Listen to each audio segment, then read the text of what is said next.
Welcome back, everyone, to Box Podcast, and I'm sorry that you just had to endure that Singapore Grand Prix. It was a tough watch, in my opinion. You might think differently. I do think there was a lot of there was some very entertaining storylines that did make the race interesting, and that I think the weekend, in particular, had a lot of talking points.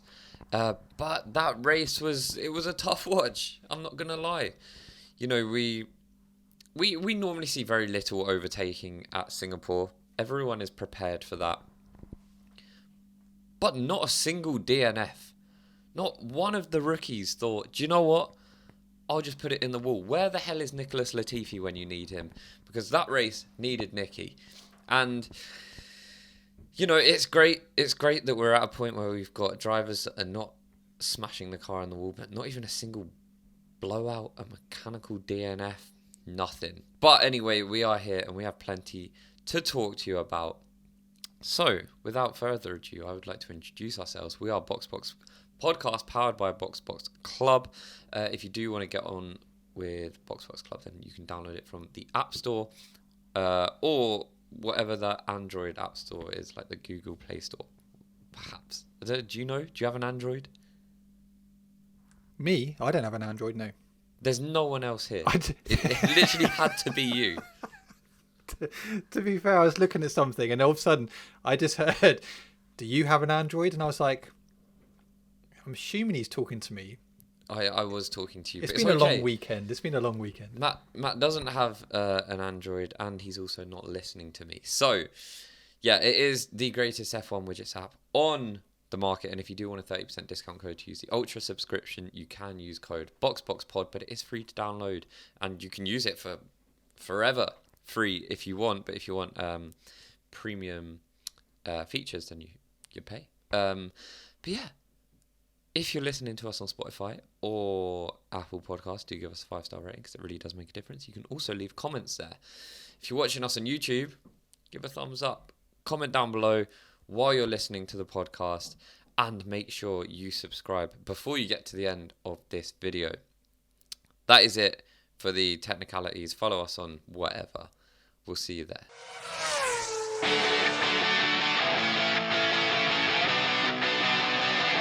All right, guys, welcome along. So, McLaren are the 2025 Constructors Champions, and congratulations to them. That shocked me. I wasn't expecting it. I did not see that coming. Came out of nowhere. I really thought it was going to be Alpine. Yeah, it was close. Sorry, if you just heard a bang in the background, somebody just dropped something in the other room. So apologies if you heard a big bang then. But yeah, I mean, look, McLaren, we knew it was coming. They could have got it in Baku. Didn't do that, but they got the job done today. There's a lot to talk about McLaren today, and not really for the right reasons. I think we'll get onto that in a minute. But yeah, that race was long. It was boring. And I'm really looking forward to next year's regulations. The smaller cars, it's going to be something different. But yeah, that race this weekend had everything lined up for excitement, but it just didn't deliver, did it? It just didn't deliver at all. It didn't, even even down to the point where that left-hand side of the track on the starting grid, from where it was just a little bit more slippy, it didn't enable Max to utilise those soft tyres to really challenge into turn one. You know, there was kind of nothing, and we had a little bit of turn one excitement, which sounds like we're going to touch on based on the McLaren discussion. But yeah, it was just it kind of failed to deliver in most areas. It's funny, is because when you were away, when I did that podcast on my own, I find it fascinating how drivers can, go out for free practice. They bin it in the wall. So many crashes this weekend. You obviously saw George Russell, Liam Lawson, and then all of a sudden it gets to race day. They go out there and just put lap in after lap with nothing. I think, wasn't it just Lando who brushed the wall, or Nico Hulkenberg went off track, he spun around. There was absolutely nothing. And I just find it amazing how these drivers can just switch it on when they need to. I've always found that fascinating. particularly somewhere like Singapore, right, where the track is so tight, ultra physical. You know, the hardest tracks are the ones with the most turns, and let's not forget, like, the temperature inside that cockpit must be absolutely insane. I mean, you saw the boys at the end when they were prepping for the podium. They looked absolutely knackered. And yeah, to then say, okay, well, not only that, but, you know, we've concentrated as hard as possible for like an hour and 30 minutes as well. And not one of us has made an error that has cost us anything. It's very, very impressive. That's why they paid the big bucks, right? Well, yeah, it is.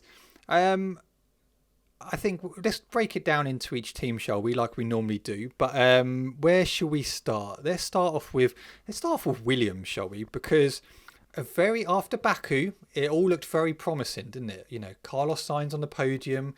Heading into this weekend, disastrous. Obviously, they're both disqualified from qualifying for, I think, technicality. What did they word it as? Technical breaches due to their rear wing, and it is disappointing for Williams, especially after that success in Baku, to then come here and just be penalised for that. It is disappointing for them. Yeah, and you know, Williams looked a lot better in the free practice sessions than they did come qualifying anyway. You know, neither car made it into Q3. And I think we were kind of anticipating them to do that. So I'm not sure Williams will be necessarily disappointed in their weekend due to performance. They'll obviously be disappointed that they ended up with, you know, being disqualified from qualifying. But, you know, at the end of the day, the rules are the rules. Yeah. And they have to be applied like that. And sometimes it feels unfair.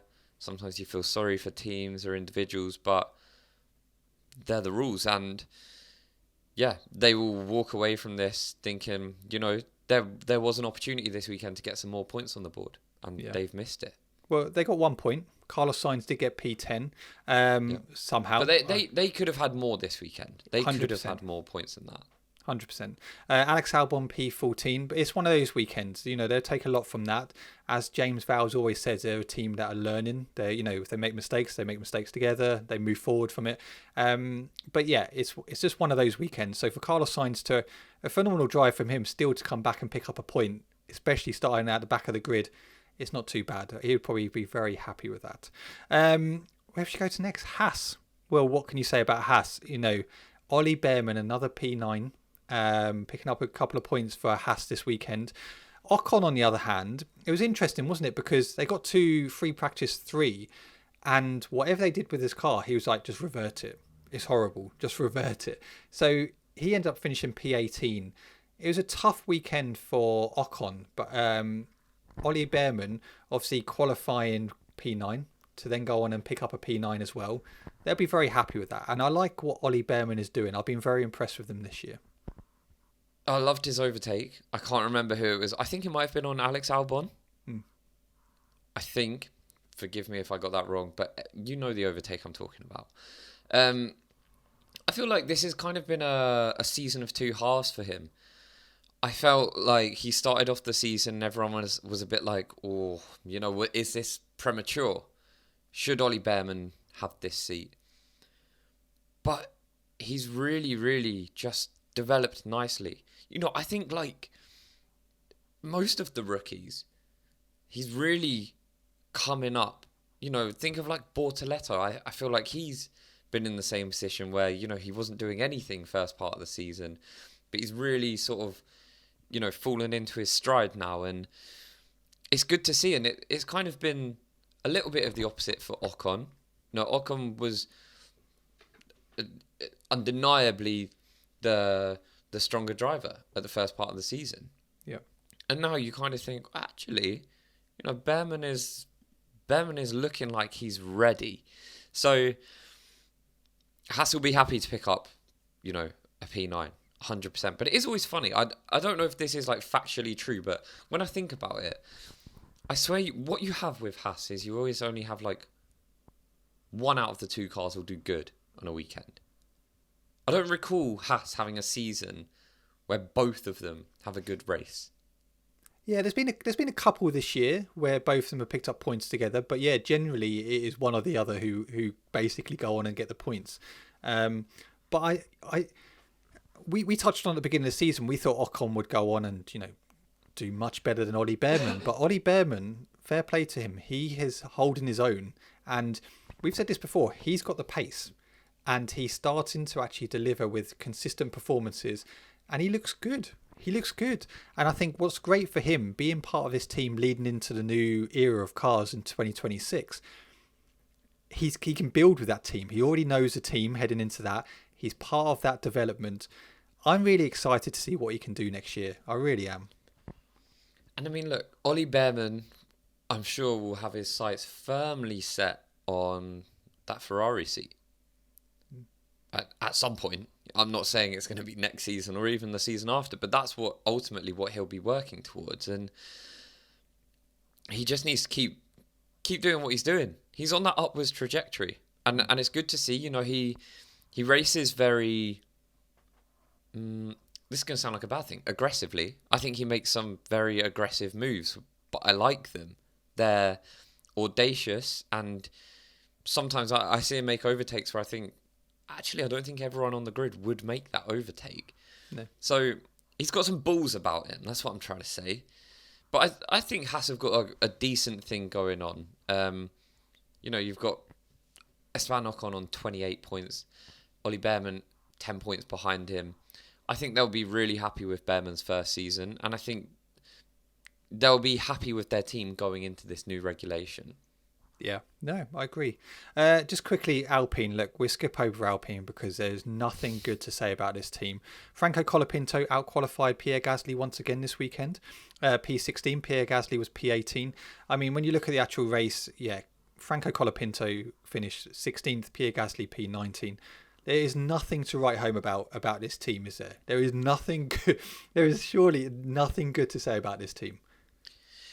No, and I mean, look, I'm sure Alpine have just completely written off this year, because what the hell is the point? They're absolutely. I mean, I know this will be the same for most teams, but I'm sure Alpine probably did it sooner than the rest. New regulations next year, they have to turn up. They have to, They've gone backwards, just continuously gone backwards, and now they've ended up right at the bottom of the pile. They are definitively the worst team on the grid. But we know that Alpine are better than that. We know that they have the capabilities to, well, number one, produce a car that is capable of winning races. I'm going back, obviously, to when Esteban Ocon won around Hungary. I know that was in the previous era of cars, but we know they have they have great ability, but we're just not seeing it. And I don't think that's down to the drivers. I know Franco Colapinto doesn't have a point, but I think we spoke so highly of Pierre Gasly at Alpine, and actually now Colapinto has settled in. We have started to see him out-qualify Gasly, and the two of them are going to demand better heading into next season, because it's all well and good Alpine being like, well, we need more from you, Colapinto or Jack Doohan, that's why we got rid of you. But actually, the drivers need more from the team. This is a team that is just going backwards and backwards, and like you say, we don't even want to talk about them because there's nothing to talk about. And if you were a member of that team, you'd feel ashamed to be a part of it. Well, I think the important thing to remember is that we know Pierre Gasly can deliver, and he's delivered in this heap of junk this year. He's picked up some points. So we know Pierre Gasly, and that's why they signed him to a new contract. We know if you give him the car, he will deliver. So Alpine need to turn something around for next year to actually be able to keep the likes of Pierre Gasly, because currently Pierre Gasly is better than this team. And I know you could say, well, actually, how can you say that when he hasn't delivered? He was P19 today. We know what he can do on his day. And once he's given a car, he will deliver and he will pick up those points for you. Yeah. I think Gasly would probably only give them another season. But then as I went to say that, I thought about it and I thought, yeah, but where else does he go? Maybe I could picture Gasly in an Aston Martin, to be honest. I think signing a Pierre Gasly doesn't show a lack of ambition from a team. I think that's a team identifying a very, very solid F1 driver that, if given the right tools, will put the car where it should be. 100%. Actually, I know we said we didn't want to speak much about Alpine, but actually we spoke quite a lot about Alpine there. Let's move on to Stake. I mean, a difficult weekend. Nico Hulkenberg qualified P11, Bortoleto P14. Come into the race, look, I think Bortoleto finished P17, Hulkenberg finished last. We know they had their spin. We know that Bortoleto had front wing damage as well from the first lap. It was a weekend to forget. And I mean, the fact that we're saying this, considering how bad they were last year, just shows how far they've actually come this year. Because the fact that we're looking at that and going, that's quite a disappointing weekend for Stake. They've come a long way from last year. Yeah, massive. I mean, good. Even from the beginning of the year, don't you think? Like, particularly before the season started, I know we had definitely written them off as a team that were like, they are not going to care whatsoever. It's a new project. 2026 is going to be their goal. But actually, they're doing really well. And yeah, it will be a disappointing weekend for them. But it's just one to forget, really. It kind of, if there was something happening, they were involved in it. There was a bit of misfortune, and yeah, just a bad weekend. Which I think like you say, it's a compliment, because I don't think we ever expected to be saying like, this is a bad weekend for Stake. We kind of just expected that to always be the case, and it wouldn't even really need to be discussed. But yeah, it's on to the next for them. Aston Martin. So Fernando Alonso qualified P10, got into Q3. Lance Stroll P15. Heading into the race, I think Fernando Alonso was in a bit of a race of his own. He was having a few little battles here and there, but generally he ended up picking up a P7 with Lewis Hamilton's penalty. That actually made him go into P7, which is, again, a good amount of points for Aston Martin today. Lance Stroll, P13. Fernando Alonso is...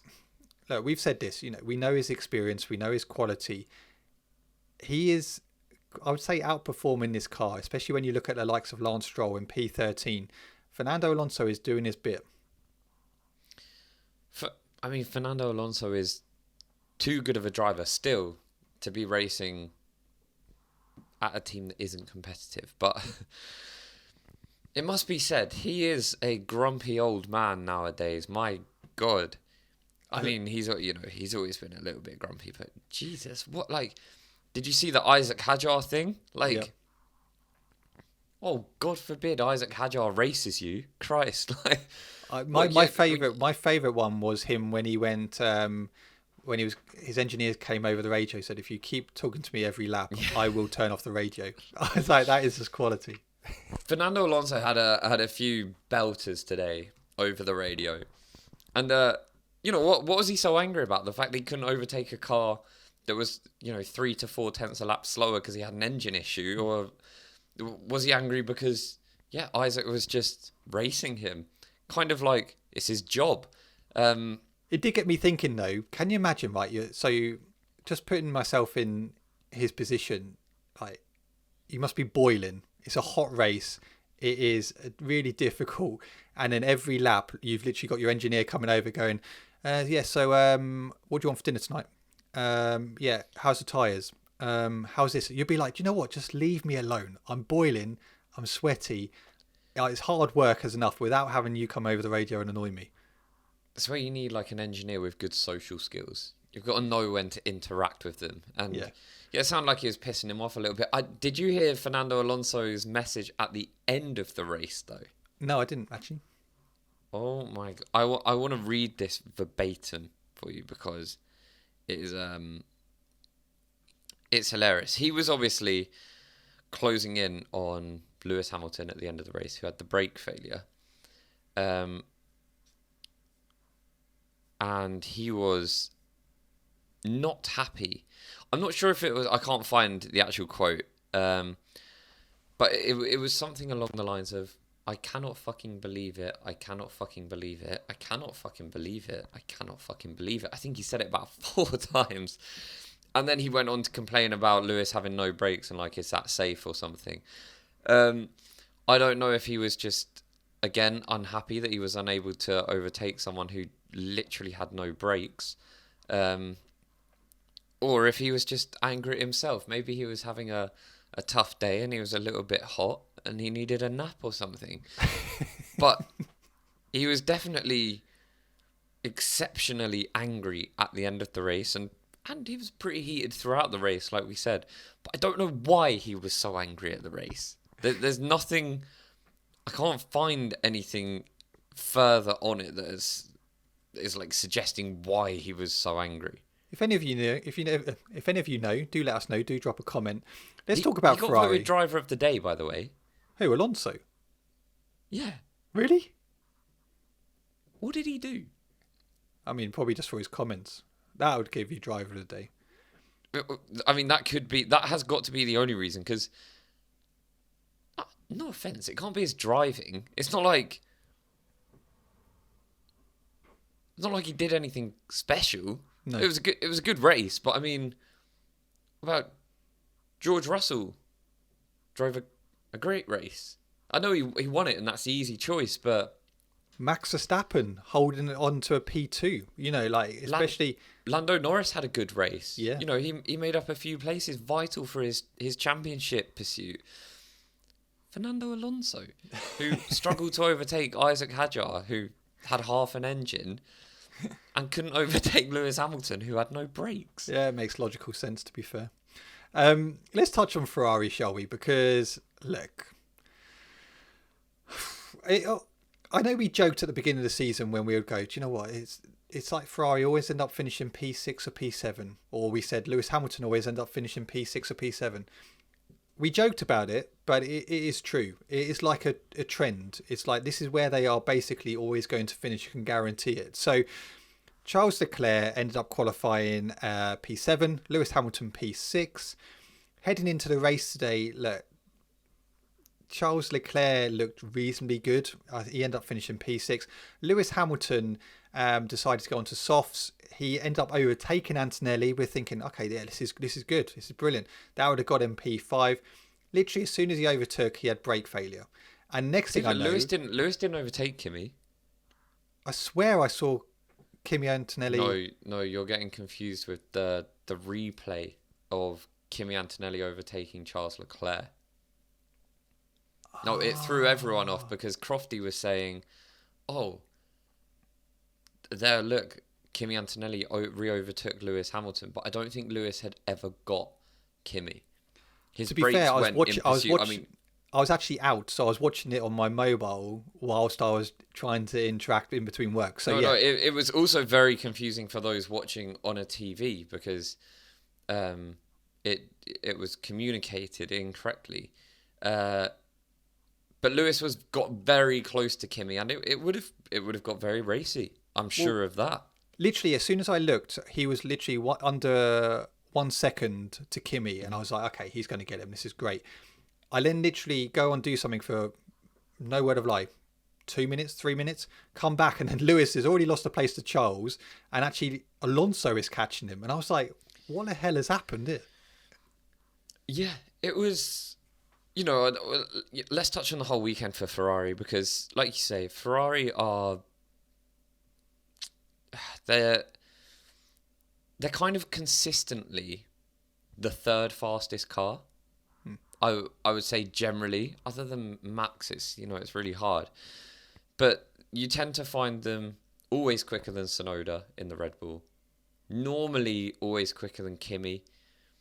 But like they normally always hold that third spot in terms of car. Whereas the other teams kind of rotate. You know, sometimes the Red Bull will just be off it. But then the next week it will it will look great and Max will win a race. And the same with the Mercedes, and the McLaren is literally always the quickest in my opinion. But they're just, it's just write the season off. If I was Lewis Hamilton, I don't know what I'd be thinking right now. Hell, if I was Charles Leclerc, I don't know what I'd be thinking right now. If I'm Charles, I'm giving Ferrari one more season, and then I'm out of there. Lewis is never gonna retire and think, man, I could have done more in my career. Charles Leclerc will. If he doesn't win at least one world championship, he's never gonna have a happy retirement. And in my opinion, Ferrari have one more shot with Charles Leclerc, and they have to give him a car next season. Otherwise, he's got to leave, because teams will be chomping at the bit to get a Charles Leclerc in their seat, and it'll be Ferrari's loss. And I think what Charles has shown this year is he's maximised the most out of this Ferrari car. It's an awful car, and he's obviously picked up podiums. He looks a better driver compared to Lewis Hamilton this year. And this is a driver, I generally believe, if you put him give him a good car, he will pick up those podiums, he'll pick up those wins. And we've seen in the past with Charles what he can deliver. So I agree with you. I mean, if you're Ferrari, you need to turn it around very quick, because you've got two very, very experienced drivers there who can win a championship on their day. Yeah. Well, I mean, look, we know Lewis Hamilton can win a world championship on any day. We know that Charles Leclerc has the speed to win a world championship. Has he got the mental? Well, he needs a car. We need to be able to test it out, because 2022 was a very long time ago now. And it's 4 seasons ago. He's going to be a different driver, and we need to put him to the test again. But obviously, the race, not a great race for them, but it wasn't really a great race for anyone. If you kind of started in that position, you're kind of locked there. For the guys at the front, I know it moved around a little bit towards the back, but Lewis Hamilton has some horrible luck, does he not? He has, and it is painful to watch. As a Lewis fan, it is painful to watch. This is a man who had his 8th world championship robbed from him in unthinkable fashion. He then, came into the new regulation of cars, and Mercedes dropped an unbelievable stinker on him. And then he makes the switch to Ferrari, who have looked pretty solid throughout this era of cars. And they decide to drop the shittest car they could possibly come up with. And certainly the worst they've had in these regulations. And then, he doesn't go and help himself a lot of the times. But then we get things like this. Whose brakes? When was the last time we had a brake failure? Well, Lewis, I don't think, has had one. He said on the radio, didn't he? He was like, I've never had a brake failure. And this is one race where it was like, do you know what? Lewis actually done all right here. His strategy's gone in his favour. He's got past Charles. I know it's team orders, but he would have probably overtaken him anyway. Then he was closing in on Kimi, and it's like, do you know what? Lewis might actually, finish P5 here, which is all right. Nah, we're going to take away your brakes. That would only happen to Lewis Hamilton, I swear. And then to make things even worse, he gets a 5-second penalty at the end of the race, despite the fact that he somehow kept Fernando Alonso behind him till the finish line. He gets a 5-second penalty, and what's the reason?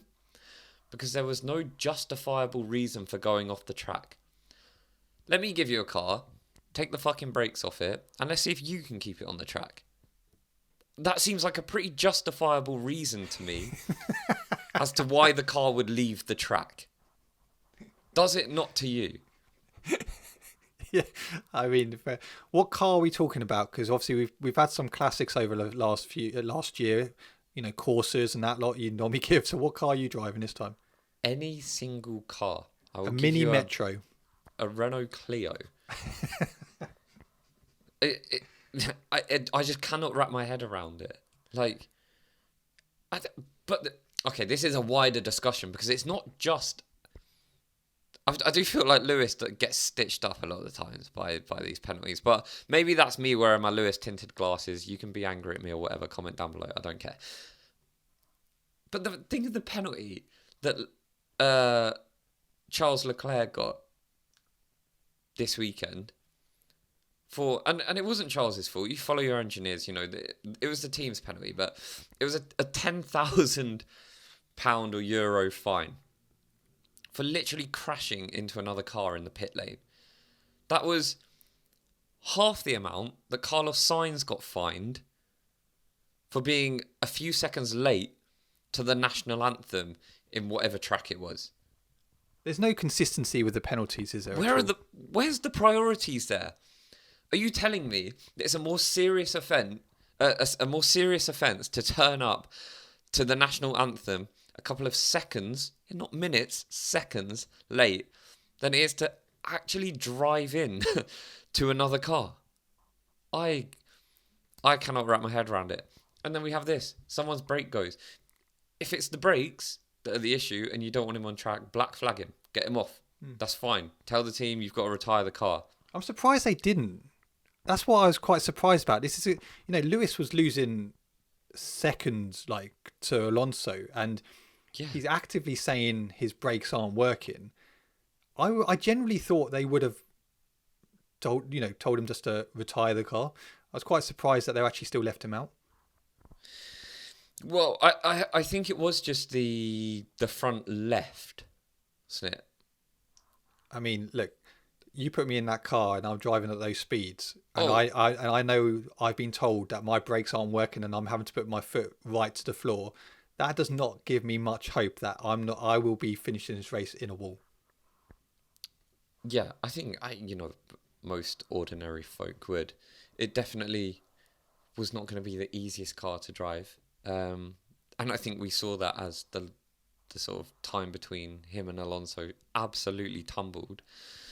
But yeah, I just think the FIA are just crazy. It was the specific wording of the reason that he had no justifiable reason for leaving the track. I can't wrap my head around it. Right, let's go on to RB. Bit of a difficult weekend for the RBs, especially Liam Lawson. After we gave him so much praise after Baku, he looks like he's getting back to his old self. He ended up finishing P15. He binned it many times this weekend. I know he lost out on free practice a couple occasions because he crashed. But Liam Lawson P15, Isaac Hadjar P11. It's just one of those weekends, really, isn't it? Yeah, I mean, Isaac was unlucky. He had something wrong with his car. But he raced Fernando Alonso incredibly well with a car that was clearly lacking power. I think it was, when they said over the radio, I think it was 3 to 4 tenths a lap. But, it was another really good qualifying session for Isaac Hadjar. He was the best of the rest. It qualified P8, again, well ahead of Yuki Tsunoda, who's in the Red Bull. But yeah, just an unlucky race. And like I say, I love Isaac Hadjar. I think he is going to go on to really, really big things. No, I agree. He just needs to be nurtured properly. I don't want Red Bull to ruin him. Look, I'm even wearing a hat to just make you listen to me a little bit more. Just look after him, because there will be the right time to put him in that Red Bull. And truthfully, I do think he's going to race for Red Bull next season. Yeah, no, I agree. So do I. I think we'll see the end of Yuki Tsunoda's career, personally. No, I completely agree with you on that. I think, and let's touch on Red Bull, shall we? Yuki Tsunoda finishing P12. He had an awful qualified P13. Look, this is a driver who, we said after Baku he looked better, but he's not progressing. He's not progressing at the pace that Red Bull would expect. And yeah, I agree with you. I think heading into the new era of cars, they're going to make the change, and I do believe Isaac Hadjar will be the driver who will be taking that seat. But Yuki didn't deliver today. But Max Verstappen, once again, he put his car in P2 yesterday in qualifying, and actually to come out and get a P2, especially the car didn't look 100% today. It looked difficult to drive in certain aspects, but still to hold off the McLarens, and even at the end still be quite close to George Russell, especially as they pitted him early. I think Max will be happy with a P2. Oh, I think Max will be delighted with the P2. That is... Look, George Russell pulled out an almighty lap to qualify P1. And then he drove a very solid race. You know, he was exceptionally fast. So Max Verstappen did pretty much all he could. He took the gamble by starting on the softs. That was the best thing to do. It didn't work out because obviously it had rained. And yeah, and I'm sure Max will be leaving Singapore on his private jet with a big smile on his face. I mean, if you're leaving on a private jet, you probably could have finished last and you'd leave with a big smile on your face. But yeah, he'll be happy with this weekend. But one thing I do want to talk about with Max is I still got this thing of he can never, ever, ever take responsibility for something that he's done wrong. And are you talking about? Are you going to talk about the lockup? Well, so the lockup. I'm going to talk about the lockup in quali.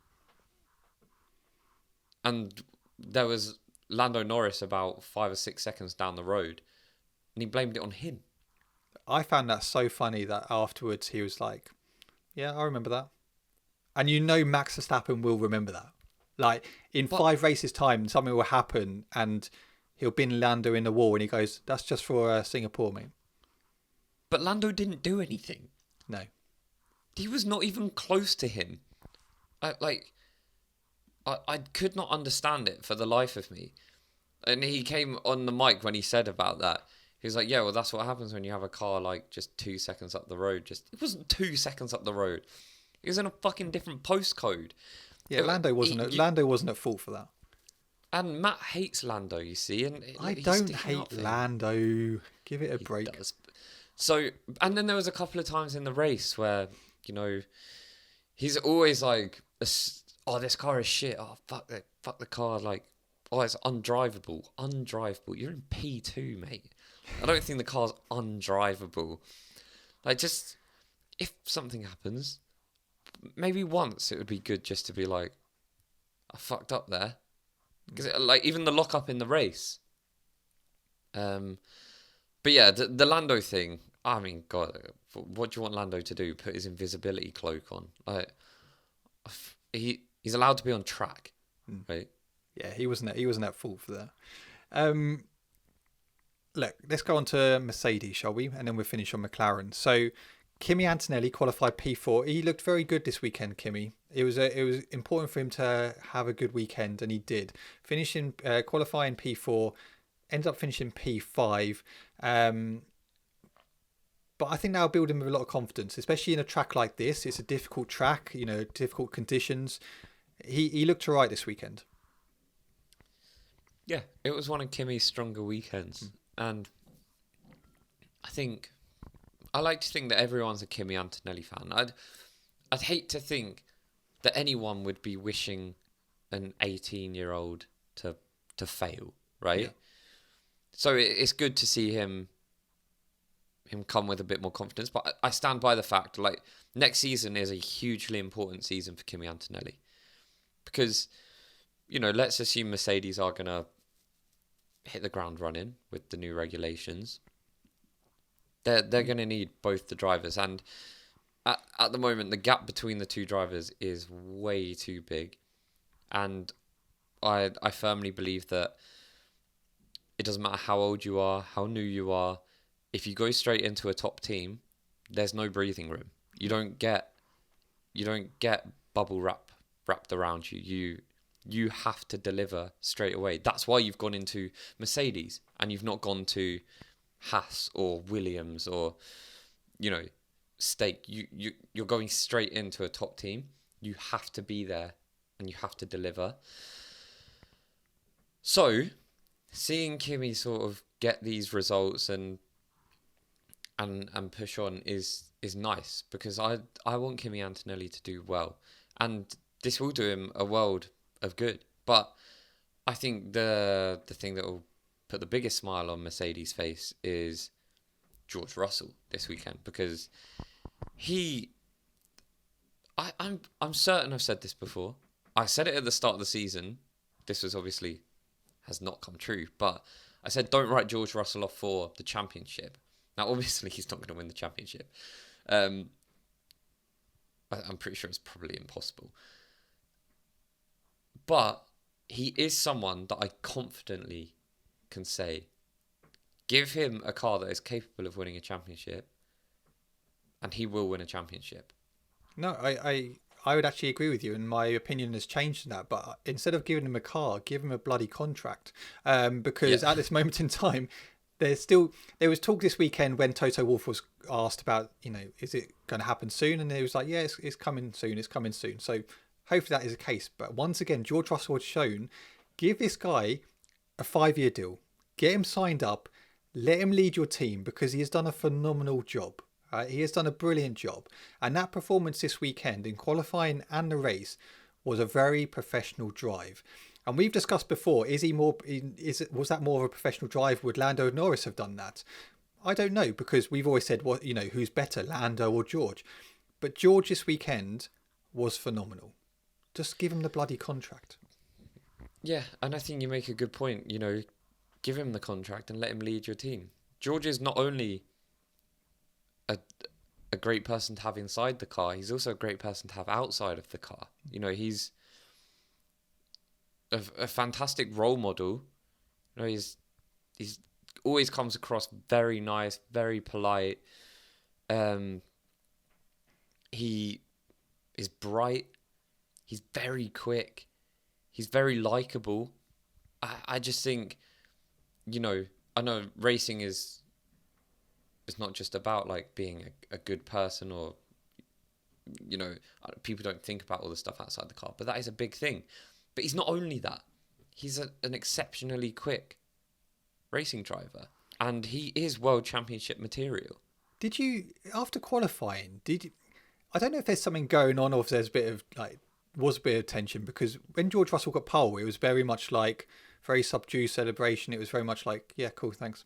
It wasn't like, I don't know if it's the fact he hasn't had a contract at the moment, or something's gone on with the discussions, but he seemed a bit pissed off, if that makes sense. I don't know if you got that feeling when you heard him in qualifying.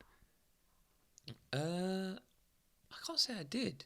No, perhaps I just misread it. I'm not saying you're wrong. Yeah, you may be absolutely right. But to be fair, if you were George Russell, would you not be a little bit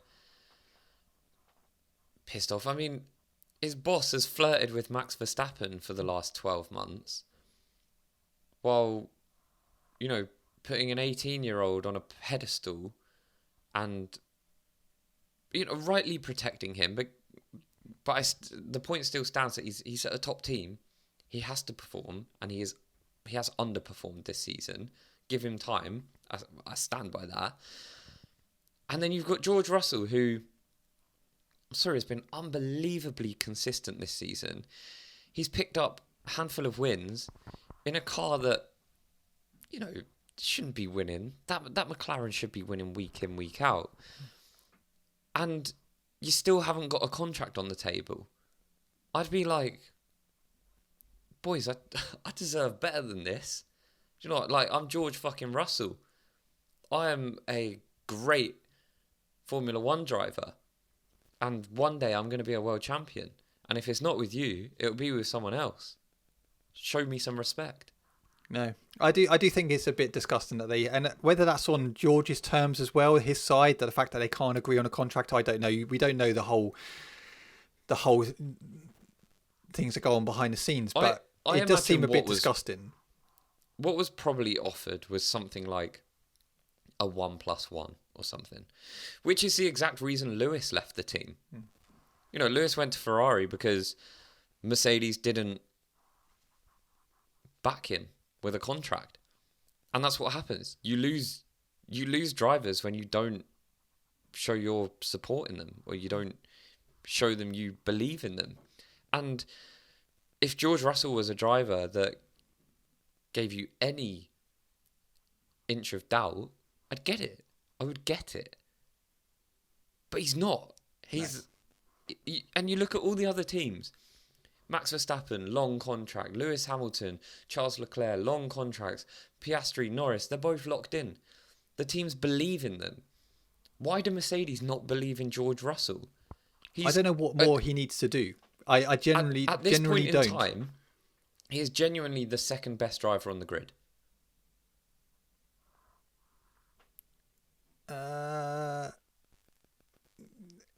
I get what you're trying to say.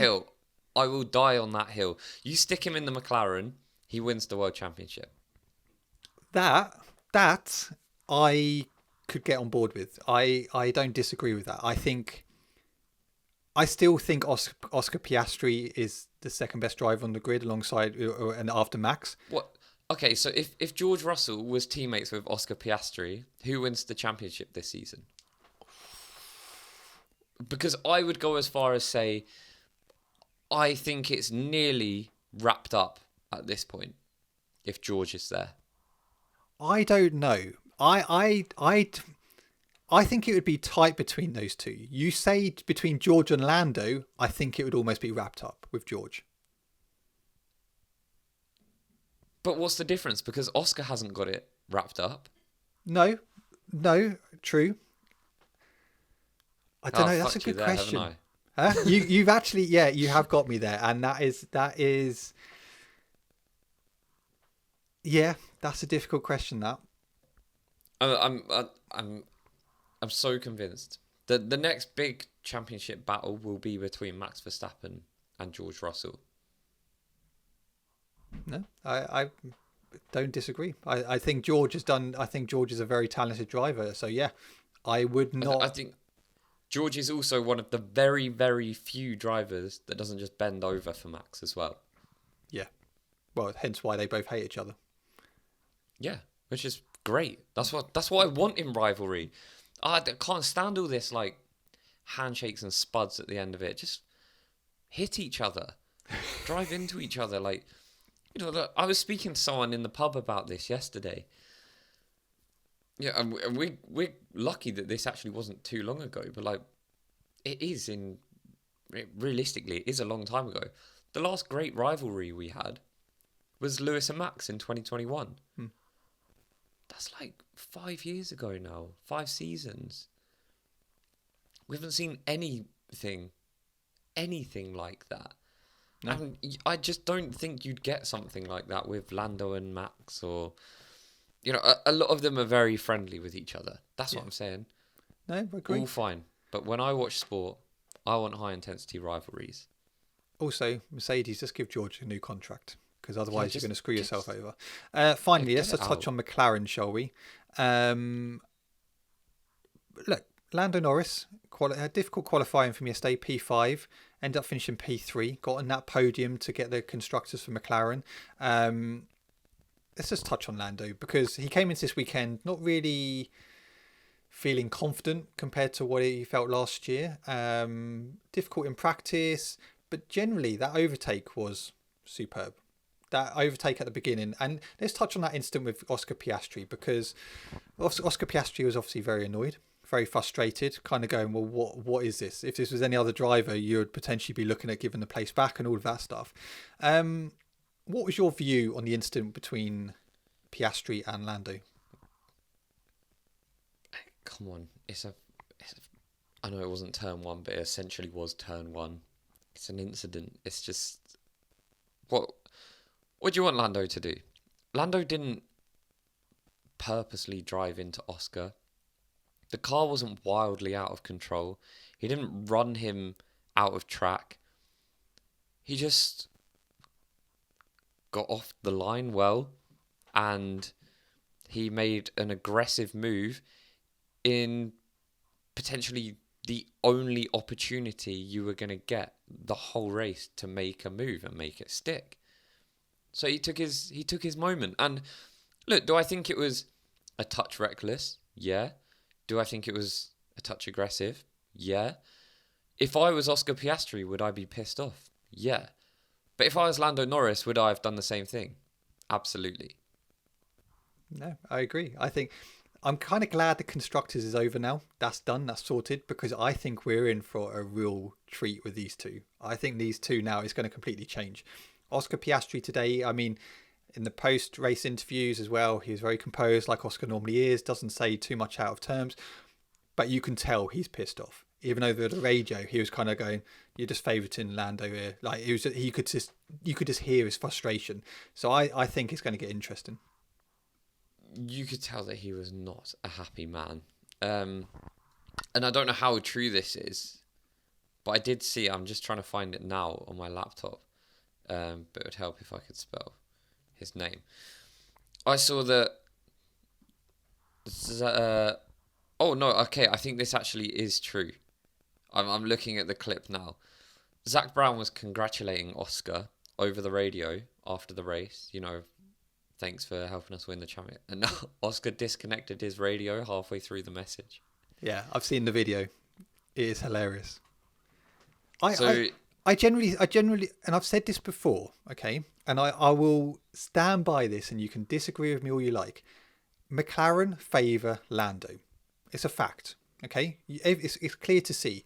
Was Lando out of order today on his overtaking Oscar? Personally, no, I don't think he was.